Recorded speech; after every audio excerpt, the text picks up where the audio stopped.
Everybody ready for the Mind Dog, the Magnificent Show? Start the clock!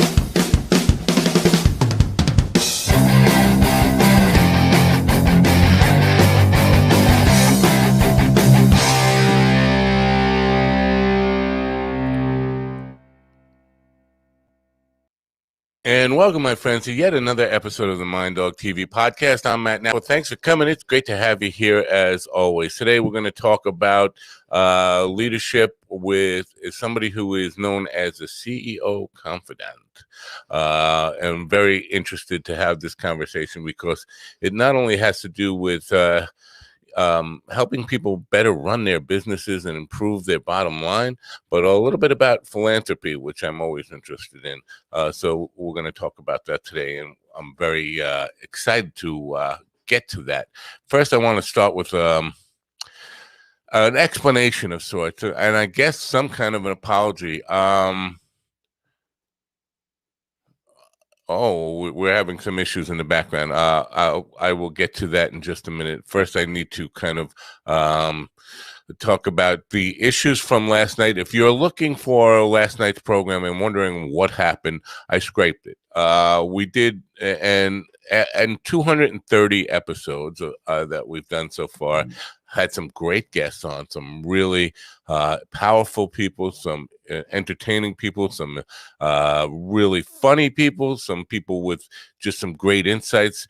And then last night happened, and I take full responsibility for it. But my guest last night was beyond strange, weird, abusive, and a lot of other things that we won't get into. But so I decided not to create the podcast from last night's programs, and I pulled down all the video of it from the live stream so that they won't go live.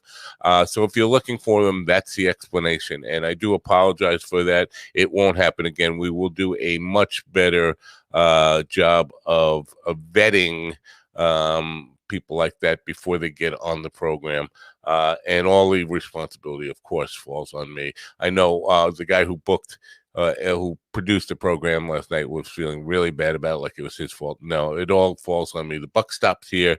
That was my bad call, and I thought we were going to talk about his film career, the guest film career, but that did not happen. So I am aware that this kind of talk may get people curious and want to know more about it. Just know that it won't be online at all, and you won't be able to find it. We're going to try to scrape it from our memory bank. I'm going to do a couple of things here, talk about the product demo that I need to do, run my sponsor, and then I'm going to run a brief music video so I can help my guest get straightened out with his camera situation. He's in the green room right now with some technical difficulties. So while we do that, I will help him. But first, I want to talk about this stuff. This is my Vital C. If you're a fan of the program and you follow, and you're probably sick about hearing all this stuff, my Vital C is this stuff. Is Chris Burris was with me a couple of weeks ago, and he's from SES Research, and we were talking about his new product, my Vital C, that it's not really a new product. It's been out since 2013. But the bottom line is, while he was a grad student in 1991, they discovered this carbon molecule and did some toxicity testing on lab mammals, and found out that not only was it non-toxic, but it increased the lifespan of the lab mammals that were tested 90% or more, without any tumors, without any side effects whatsoever. And so it went through rigorous testing before the FDA could approve it for human consumption in 2013. And humans have been using it since 2013. And so the claim is now that it can increase your lifespan by as much as 90% or more, which of course is an extraordinary claim. And we don't have any 140-year-old humans walking around that we can use to kind of validate that. So that's an unusual claim. And I said, I'm skeptical about it. And Chris said, well, here's the deal. Why don't you try it? I'll send you a bunch. We can try it for free. Have me back in 6 to 8 weeks, and we'll discuss your results. So I've been doing it now. Just today is my 15th day.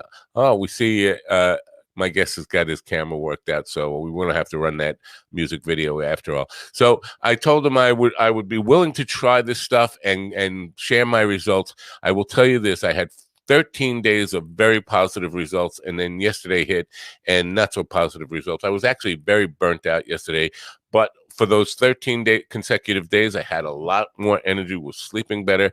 The reason I'm doing it on air is simply this, to hold myself accountable, to present it to you, so we have proof that I'm doing it every single day, so that when he comes back on October 29th, we can review the results, knowing full well that I actually did what I said I would do and try it twice a day, every day until he comes back.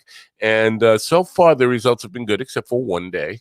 I can't say anything about the longevity claims that are being made. Obviously, I'm not going to be trying this long enough to say, well, it's going to help me live longer. But I will tell you, it has improved the quality of life somewhat. I've been more energetic, sleeping better, and all that stuff, except for yesterday. So here goes. I'm going to do this really quick and get rid of it. The one thing, I was taking it with a shot of water, chaser. The one thing I will recommend to him when he comes back, is that we got to do something about making it taste better. You know, they can make cough syrup taste better for people who have a tough time with cough syrup. They should be able to do something with that because it's god awful. My sponsors today, FundWise Capital, a business lending platform. They're a lender matching platform that gets you the best credit lines guaranteed. You can apply online in 60 seconds or less, and there's no effect to your credit to see how much you can get.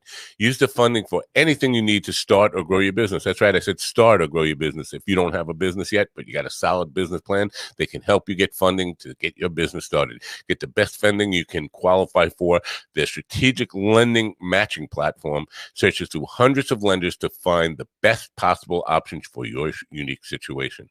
They have hundreds of 5-star reviews on Google, Trustpilot, and Facebook, and an A+ rating with the Better Business Bureau. They provide unsecured lines of credit at 0% interest for 9 to 15 months, unsecured term loans, loans based on your income, short-term gap funding, or bridge loans.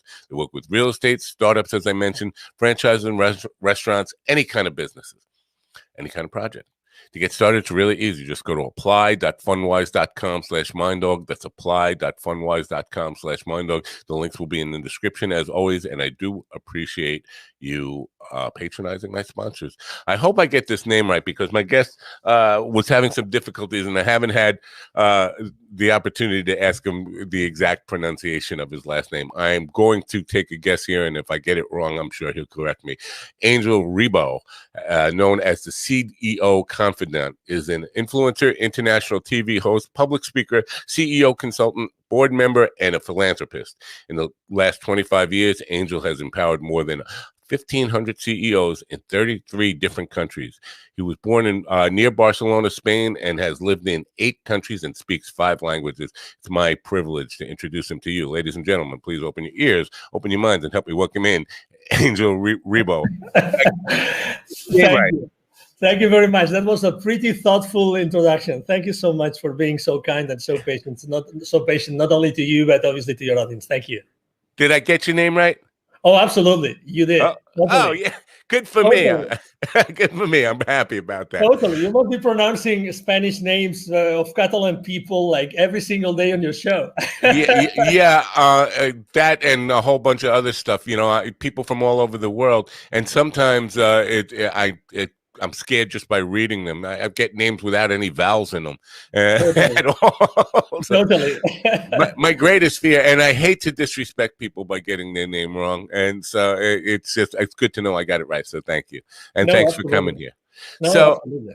Let's talk a little bit about you and the path that led to where you are today, and your work with CEOs. Can you tell us a little bit about your background? Yes, absolutely. So basically, let's say since I was a kid, although my mom and dad had very humble origins, they always wanted me to learn foreign languages, and I think that was the most important thing that happened in my childhood was that I was taking French lessons because at that side of Spain we were so close to the French border that we were all learning French in the school. But also at the same time, mom and dad wanted me to take English lessons on a private academy in the afternoon, in the evening. So I started to do that, and fast forward, I found myself that I wanted to have a better, professional future, and Spain wasn't enough. Spain wasn't enough. I wanted to. I had been using my French and my English for some, clients here and there, but I said I really want to have an international career, and I decided actually to accept a job in London.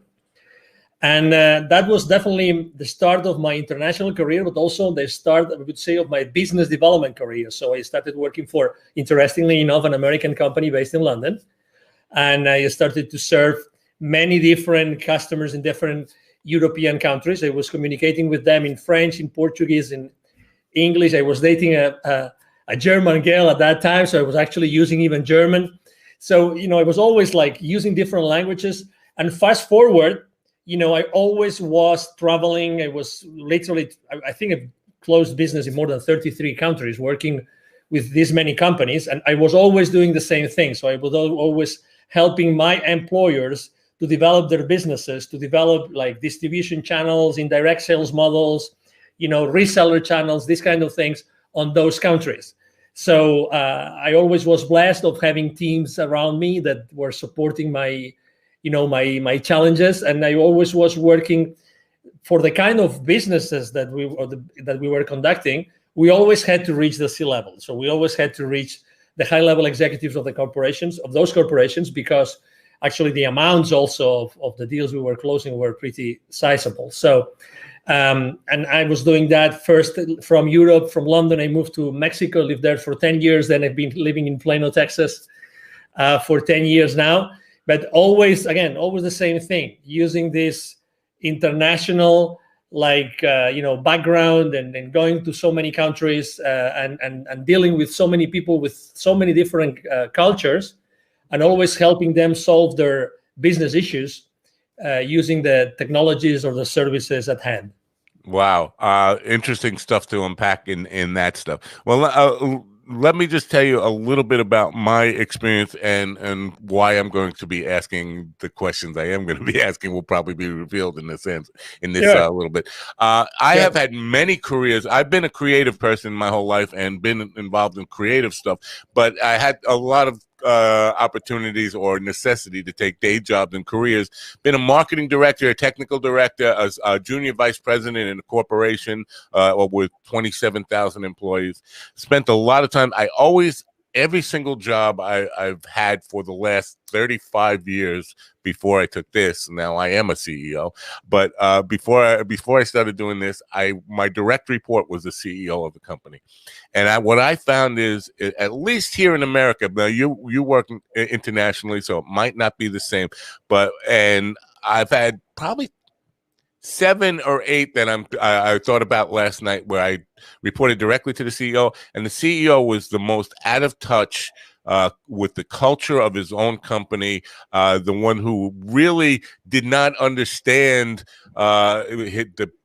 what the people underneath them were doing, what their culture was, or what their mission really was, and what drove them. I find that to be epidemic, and with talking with business leaders on this podcast, it seems to be holding true in the United States. So why is it that I understand the CEO is the decision maker and the guy who's going to sign your check, but why is it you start there? Why not with the people who are really running the company, like the junior vice presidents and those people who really have their pulse on the company?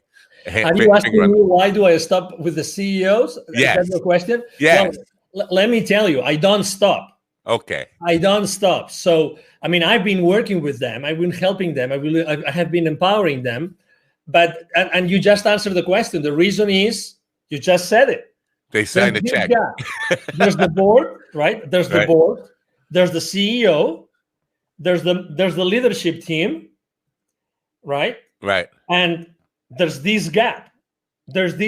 Typically, CEOs and boards are pretty aligned. Okay, let's put it this way: they're very aligned. Right. There's starting to be a gap between the CEO and his leadership team.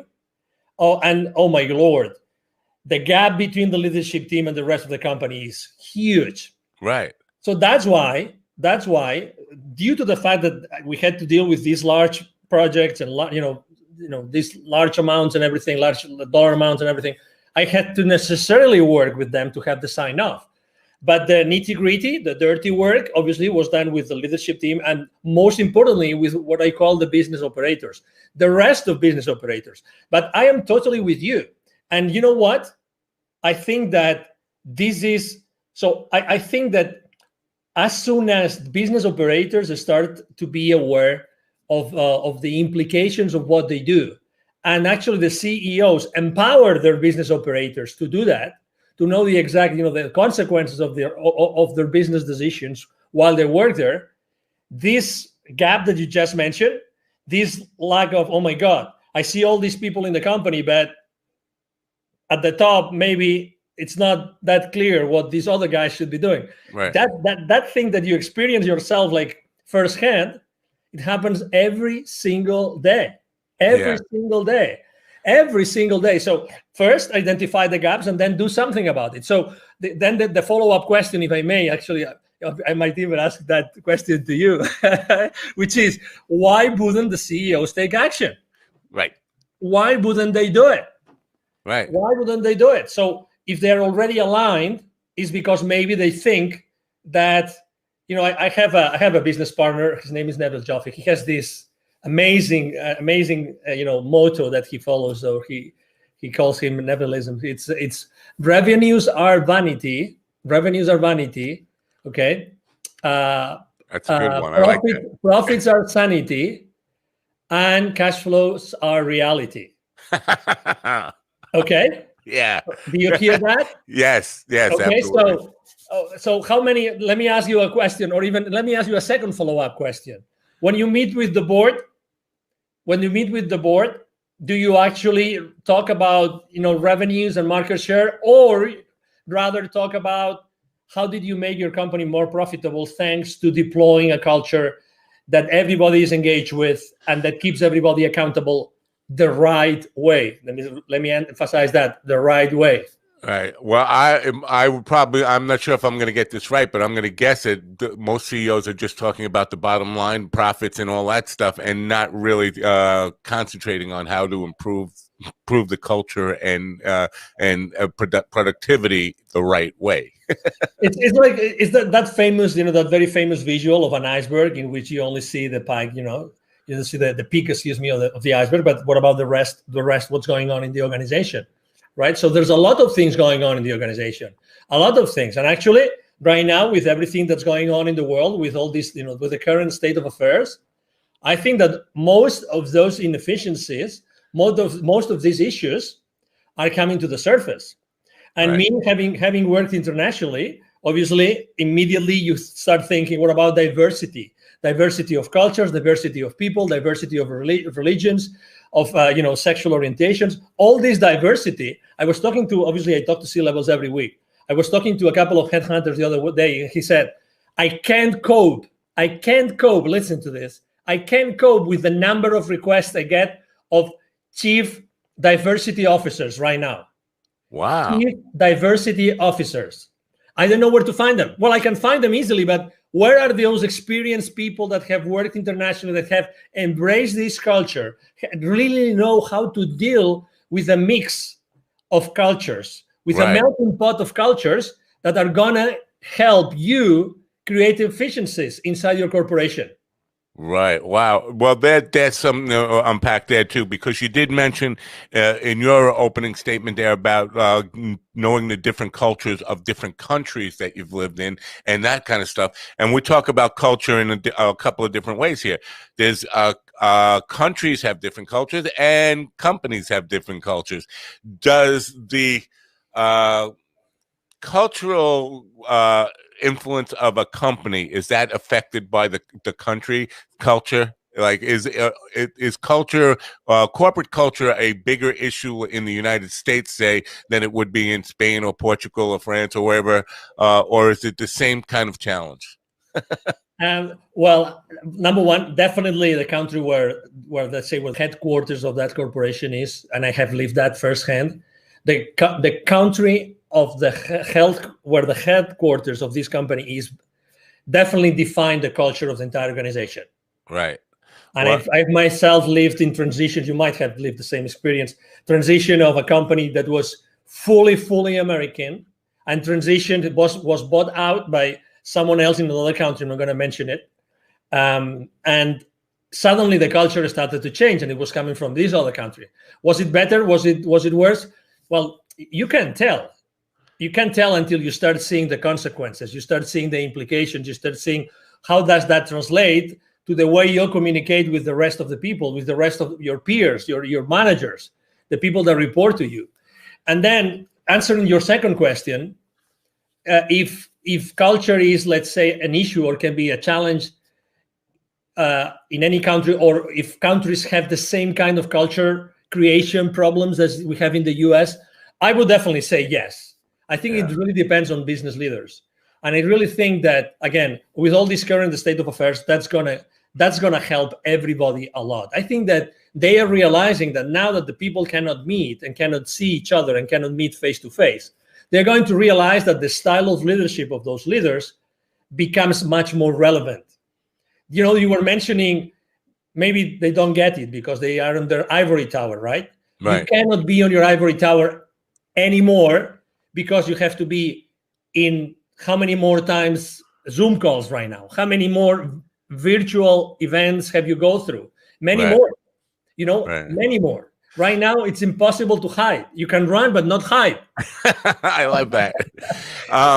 But I'm not sure it's so much, and I'm sure the ivory tower part of it is definitely part of it. But I think, and you'll correct me if I'm wrong, but I think where a lot of CEOs go wrong, or where they go astray, is they start their company with a great what is the word I'm looking for? Intention. So they'll put together a mission statement that has this really glorified sounding and really well-intended statement, and they kind of start working in their business rather than working on their business, and so they're doing the things the tasks that a CEO would do, rather than look at the whole picture of what the company culture is and how it's evolving. Are we staying true to that mission statement that was written when we started the company, or was that just words that we put on a poster and hung over my door, and then now we're actually doing the work and forget about that? But everybody who comes into the company must at least read it and get to know what we were supposed to be about, but we forgot what we were about.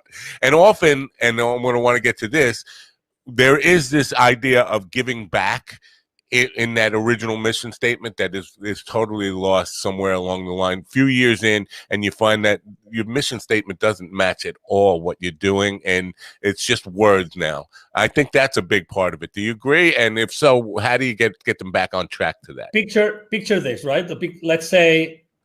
Let's say we have a startup CEO in front of us. Okay, so it's a small company, fired up, this new concept, this new idea, they thrive over time, right? And they become this monster, right? There's 10,000 employees or company employees. One of the main differences that are lost in translation is the communication. Is the CEO still listening? Is the CEO still going around? Is the CEO still open to suggestions, open to listening? And I think that communication is one of the most important issues here. Definitely. Because are they open to receive? You know, it sounds like a self-help kind of tagline, but are they open to receive? Are they open to receive? If you start looking at you've been a CEO, you reported to CEOs, what if you started to look at all the skills of everyone at the company, all the skills, not even the work-related skills? What could you do with those to make that environment even more engaging and more creative and even more even enticing to one another? it's like helping and caring for one another. So that's what it's lost. It's lost the ability or the willingness to listen to be open to receive what the rest of the organization is telling them. That's what you perceive. That's what I perceive. I perceive the same thing. Also, let me tell you that I don't think there are good or bad CEOs, or one strategy is good and the other is bad.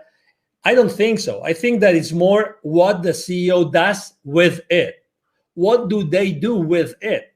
I've seen the same strategy work for one CEO and fail with the other. Why? How was their team following them? Right. How were the different levels of management following them? Did they know? You talk about the mission. Mission is nice, but if you asked, take any Fortune 5,000 companies, employees, take all those, I don't know, millions of employees, ask them, what's your company's mission? Would you guess a percentage? Would you guess a percentage of employees that would get their own company mission right? Probably very small. Very small, exactly. I stayed the last employer I worked for 11 years. 11 years. I was, the mission statement changed probably 2 or 3 times, maybe more throughout these 11 years. But regardless, let me tell you, I was repeating that mission statement on every single sales presentation to my clients or business partners, whatever that was. Again, do I remember that mission statement today? Right. I completely forgot. Right. So it's not only having one, it's also how the employees we are going to engage onto that mission statement. I honestly think that mission statements should be like effortlessly learned. If they are not effortlessly learned, they're not good mission statements. Sorry, I'm a little bit disruptive, so I have to tell you that. But I believe that, at the end of the day, everything is about energy. And I would rather have 100 employees that they were able to figure out what the mission of the company is, because just they see it every single day, every single conversation, every single interaction with suppliers, vendors, business partners, clients, they would breathe that every single day. I'd rather have this 10-word statement than this massive complex, it looks so nice at our, at the entrance of our factory or whatever that is. You know what I mean? Yes, I do. If you are fully engaged, nothing else really is important, because you will follow after what your leader is telling you.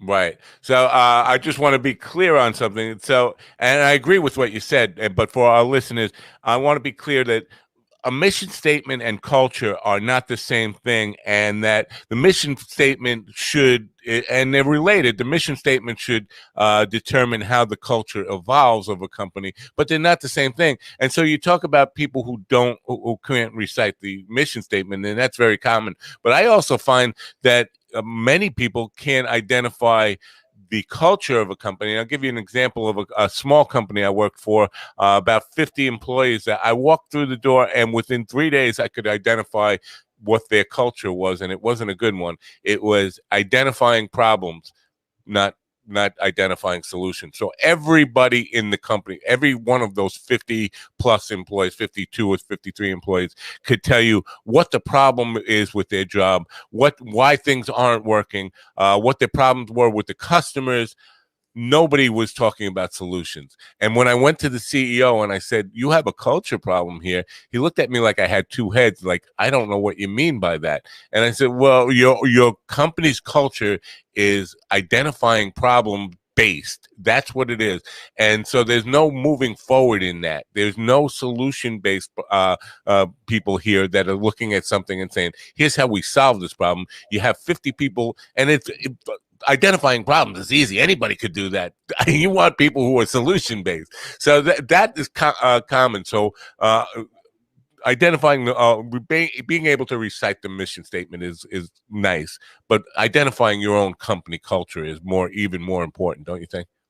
Oh yeah, I agree totally. What I was trying to say is that there's this disconnect, right? How many hundreds of thousands or millions of dollars have been spent just in our country hiring someone to come up with a wonderful mission statement? Would you agree with that? Yes. Yeah. So I guess there's a reason to do that, right? I mean, I guess there's a reason, because, we want to make sure it's the most, people get excited about it, and everybody is behind this mission statement. But again, at the end of the day, it doesn't have a real impact in the company.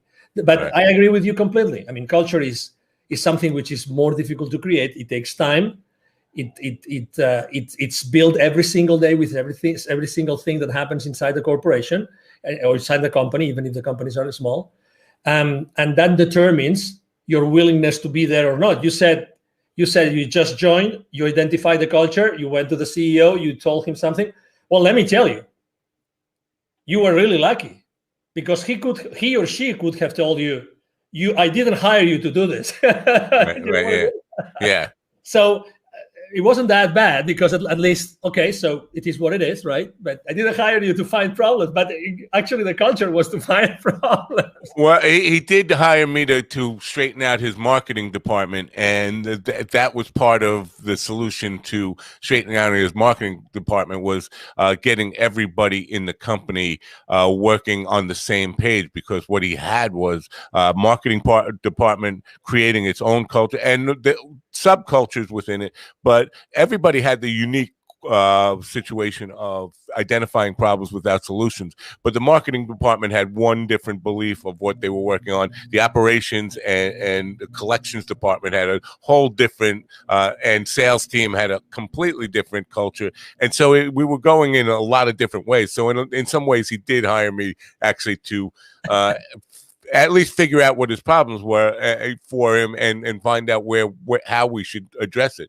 So my solution was to get the entire team together in a big room and have them explain what the culture should be. And anybody who wasn't, and this was a tough sell for him, that anybody who really couldn't adapt to what the new culture was going to be and help us build that culture should start putting their resume together and looking for a job elsewhere. Because I definitely one of the people who believe that if somebody's not helping you pull in the same direction, they're helping you push in the opposite direction, and they're toxic, and they should be encouraged to leave the company. If you're not part of the team, you shouldn't be in the room with the team. What's coming to me as I'm hearing you is I think that the quality of the questions you ask your team also define the results that you get from them. Right. And we tend to use, myself included, obviously, we tend to raise the wrong questions. I try always to not only ask like open-ended questions, but also the how. So the how. So, okay, so we know that there are all these issues, all these cultural issues. We know there's these issues, these problems here that we have to interact with the rest of the organization. At the end of the day, marketing is it's the first stop to the world, to the audience. We want to approach them. We want to have them feel. We want them to feel appealed to come to us, etc. But how can we do that? How can we overcome these things? How can we look at this? How can we create something together? And I think that's a big difference between CEO teams which thrive compared to others which struggle a little bit, which is how can we create something together? How can we create something together which is going to replace something else? And we do it taking into consideration the entire team of the company. How? No, not if, not when, but how are we going to do it? The moment that you start asking yourself the right questions, then the conversation completely changes. And I'm sure that in this particular case that you just described, which is amazing, it's really like you were extremely blessed to be at that position because you had to fix that thing, right? You were hired to do that. Right. So, oh my God, I'm sure that the lessons that you learned there were invaluable because you had to create things. You had to take these people. Okay, so some people weren't on board, other people were on board. At the end of the day, you came up with, okay, let's do this together. We're gonna do it We're gonna do it together. We're going to do it together. How are we going to do it? Everybody's going to contribute to do that. Well, I found that, and what I found in this company was, number one, their hiring practice was based on just resumes. Do they have a good resume? And that was it. So, and that can be a problem if you don't really. If you don't hire with understanding the people that you're hiring, and you're just hiring off a resume, you're going to get people who aren't in line with your culture because you haven't had that talk with them. You don't know their core values and principles and don't know if they align with yours. And the second part of it, so they hired people without knowing their core values and principles. And once they were in the company, they would never fire or encourage people to leave if they were in fact toxic. So none of the directors or managers of the various departments ever let anybody go because of they didn't line up with the company. And the HR department happened to be run by the CEO's wife, which nepotism I'm always against. But so the HR department was never really held accountable in any way, because how can you hold your wife accountable, right? So they would their hiring practice was really, really bad. And basically, because I think hiring the right people definitely has to be more than just, do they have the skills and education? Do they have the values and principles of what our business is all about? And then comes back to the mission statement and what you want your culture to be. Yes.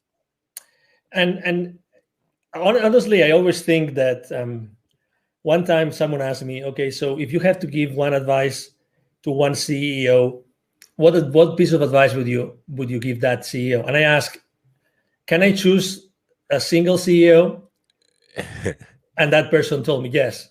So please, I would definitely recommend that single female or male CEO to get married and to have a kid, so that he will start receiving the lessons that the kids give us to all of us as parents. Okay, so I'm trying to make a metaphor between what's happening inside the company. Right, I get it. What's happening, inside the company with all of our colleagues, peers, people that report to us, and people that we report to, and what happens inside the family.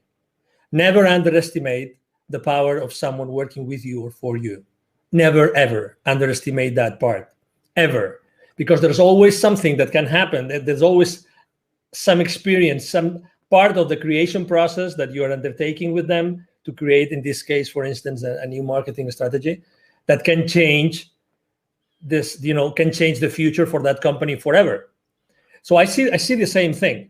So I understand it's true. I mean, not every company is hiring, for attitude, let's put it this way. How important is the attitude? If someone is willing to change, if someone is enthusiastic, if someone brings to the company every single day, they are pumped, they're fired up.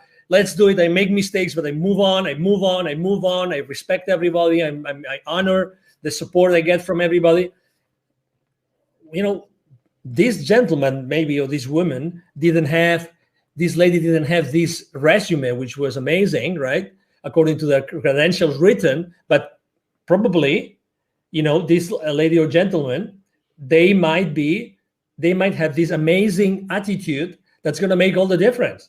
Right. And you know that when you have your team meetings, right? You have your team meetings and you have plenty of people around your table. How important is the excitement? How important is, yes, we're going to do this. Come on, we're going to have a great meeting today. And you talk about your wife, your dog, your weekend, your whatever that is. This is really, and again, this is something I'm seeing today. I think that we have to bring our personal life more into our business world. Listen what I'm saying. I agree. Yes. Honestly, I mean, even if we are now working remotely, it doesn't matter. Hey, we are human beings. Why do we have to leave our human personal life out the door when we get into the building, our company building? Hey, we are human beings, and I'm going to be a much better contributor to your team as much as I feel recognized and as I feel that I'm a human being that you really take consideration after, or you are considerate with me. If that happens, I'm going to give you 1,000% every single day. Why separating those two things? Why? What are we trying to accomplish? Again, I honestly think that right now there's a lot of things, there's a lot of moving pieces inside corporations. I've seen a lot of CEOs these past months, and a lot of C-level executives that they have tried to find the right place, and I'm not talking about the job. I'm trying just in the same place where they are right now. They're trying to see, okay, so what's the best thing to do right now? Right. I mean, I had to deal, probably you had too. I had to deal with the crisis in 2001 and with the crisis in 2008, 2009. I had to deal with those crises myself with my teams. So, but this one is a different thing. So people, regardless of how powerful their companies are, they're human beings, and they're still figuring out what is going to happen in the future. How are we going to have to handle this? Human relationships remotely, all these things. And I think that this is already starting to happen, which is, again, the separation between the personal world and the business world is going to be non-existent. Really. Right. It's going to be non-existent. I think that's a great bridge to the next thing that I want to talk to you about, because I know that you practice what you preach in this idea of giving back and philanthropy. And I think when you do that, when you include philanthropy as part of your company culture, you get people who have passionate about causes in their personal lives, now putting that energy of that passion from whatever the causes are into your company and help building. Can you talk about that? Totally. And not only that, because imagine that that some of your direct reports or colleagues or even supervisors, that they're going through something which is really hard for them. Right. Right now, for instance, death is on the news. Like, death is everywhere. Right. Someone that is suffering from something. So just having a reconforting conversation with someone can make a big difference. Just this small conversation, 30-second conversation. Hey, I don't know what's going on. I perceive that something is wrong. Hey, I'm here. Even if it's your boss, why not? Why not? I'm here to support you. I'm here to be there with you. So again, become more human. And to your question, I mean, the reason why I started to diligently giving back to the community was because I was traveling so much, and I was seeing so many, communities that were in a hardship, like underprivileged communities, and more importantly, a lot of kids that had to work, a lot of parents that would use their own kids to do things that they shouldn't be doing, a lot of kids outside the manufacturing plants where I would go to see the managers of those plants. I would see all those kids around those plants asking me for hey, would you buy some gum from me? Would you allow me to keep your car safe while you are inside, so you give me some pesos, these kind of things. So I was so exposed to the realities of this world, which is inequality, right? So right. You can be on the same street, and in 30 seconds of walk, you have the CEO of a multi-billion-dollar corporation, and you have a kid offering you to clean your windshield, kind of thing. So I was seeing that in Latin America all the time, like for years. For 15 years, I was seeing that all the time, until I decided to take action. And I actually had a spiritual experience that triggered my change, my transition, the moves that I made personally and professionally. And I decided to start, Wisdom for Kids, which is, thank you for reminding the audience, which is definitely the foundation that I decided to co-found together with two additional gentlemen in 2017. But the idea was created in 2015 because, why are we here? Why are we doing so many things for so many people, but how are we really making sure that this inequality, that these kids, in America, there are 170 million kids. That's data from the UNICEF 2012. 170. 81 million live in poverty. 81 million. Wow. 81 million live in poverty. Okay, so wow. I mean, that means that every time you see two Latin American kids, the likelihood of one of them being poor is high. Right now, obviously, after everything that is happening in the world, probably the amount of kids that live in poverty has dramatically increased. Of these 81 million kids, 22 million do not have access to drinking water. Clean water is a big one. Exactly. Yeah. 22 million. I mean, 22 million. Okay. How many states of the union is it? 22 million. I think 5. Yeah. Okay. So imagine. No, I mean that's that's like Yeah, it's rare. huge. You know, Yeah, it's huge. we take clean water for granted in this country, and you know it's amazing that we are in that place. But so you talk about equality and stuff, and I understand that's a huge problem. I think what COVID has identified is, and in America at least, we've been using this phrase "essentially employees" since COVID started, right? And it kind of identifies, oddly enough, the essential employees are the people who are least compensated in a lot of cases. So we don't see the CEO as the essential employee in a lot of ways. The people who are out there stocking the shelves, the people who are out there working in hospitals, the paramedics, the police officers, all the people who are we now deemed as essential, somehow they're still on the bottom of the compensation model. I think that needs to be changed. And I'm not, I hate to get into politics. I'm not a communist or a socialist, whatever you want to label me. I just think we need to do more to recognize if these people are so essential, they need to be paid more, and they need to be paid a living wage, something that they can survive on and thrive on. You want to talk about that a little bit? Totally. And this is again one case, right? You're talking about one specific situation that we see here, Right. Intrinsically affecting the the COVID era. It's now October 2020, right? And again, not willing to go down any politics route the same as you, but the question is how do we bridge that gap? How do we bridge that gap? Only a few minutes ago, I heard a very famous TV host talking about a fiasco with a former guest, right? That wasn't intended. That wasn't right. The other day, I was invited to a show, and that host was at the antipodes of you. Okay, so he was trying to get me in the trenches of polarization since second one. It's like, I want you to say this, and you have to say it like this, and I want you to know your opinion. And I was all the time saying, I understand that you want to know my opinion. This is my opinion. My opinion is that someone has to be in the middle bridging, building bridges. Right. Someone has to be building bridges right now. I have my opinion as anybody else, as any other voter, but someone has to be building bridges. You and I, we're both public figures.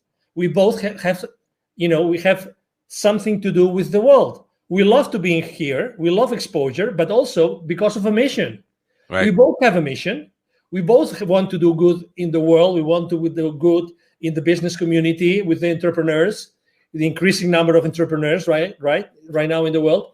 But someone has to lay down those foundations and build those bridges. And that's where people are going to find me. They're going to find me in these places where I'm trying to be compassionate with everybody. Because again, compassion, it's the same thing. Inside corporations, compassion. What is compassion? Where is compassion? What is compassion internally? Right. How do you show compassion? Even to your CEO. The difficult thing is say, no, he is an ABC. Right. Or, exactly. That's the easy way to do. But you, as someone that, you're commanding messages to the audience, right? And you're asking questions. You know that you're changing the world. You know that there are people listening to this conversation right now, and they're saying yes, or they're saying, oh, interesting. Oh, I didn't think of this that way. And then you would have served the purpose of your show and of your life, right? Right. So that's exactly what is our, I think that's our, like our commitment and our role in our lives is to really be the main characters of our lives. Be the main character of your life. Don't get sidetracked because it's so easy.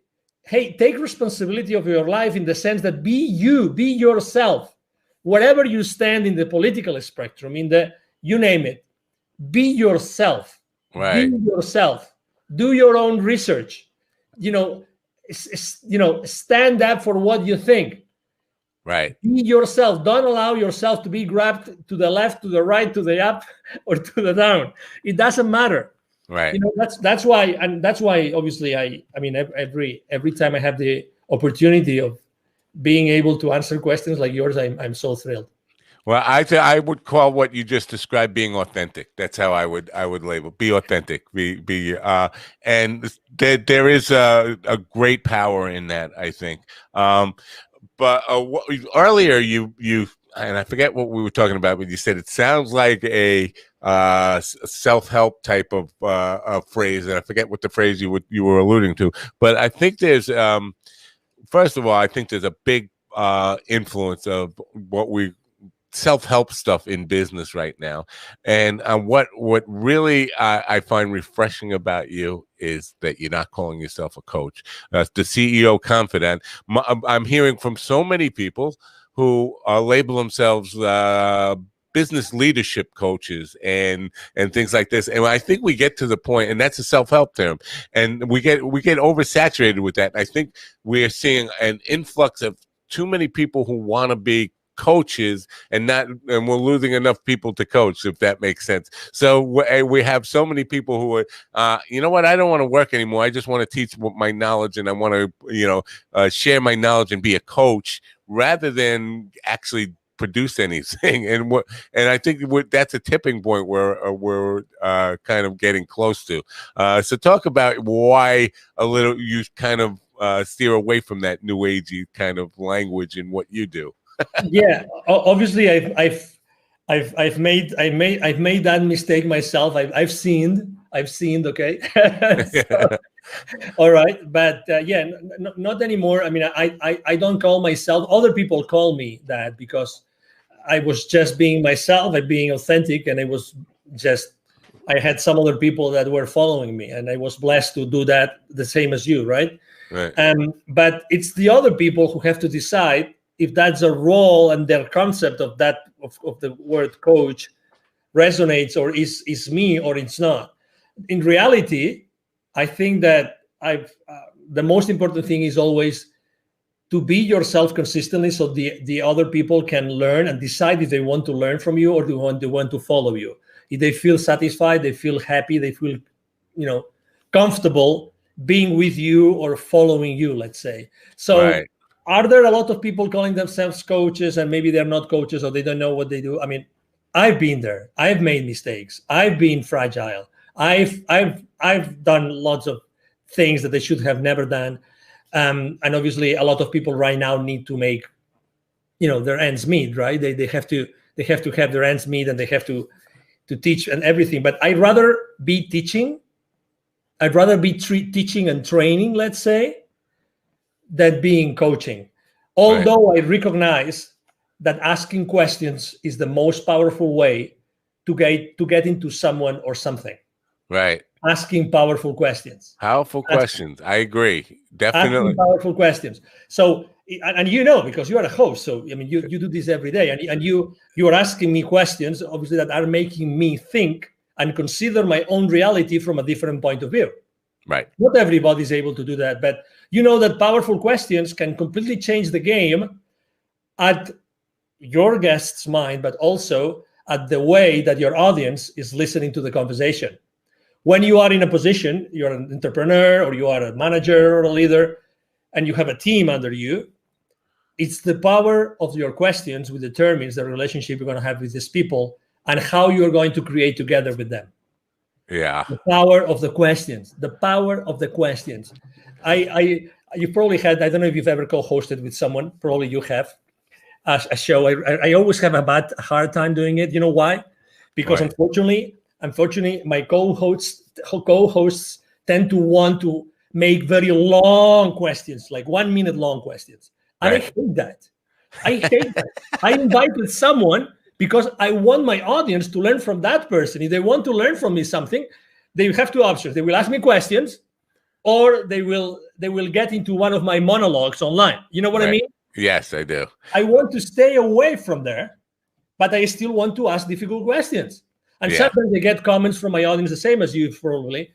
Oh, that was a great question. And I didn't think about that question. It was just, oh my God, when you said that, that triggered me that other thing. And then I said, oh, let's ask that.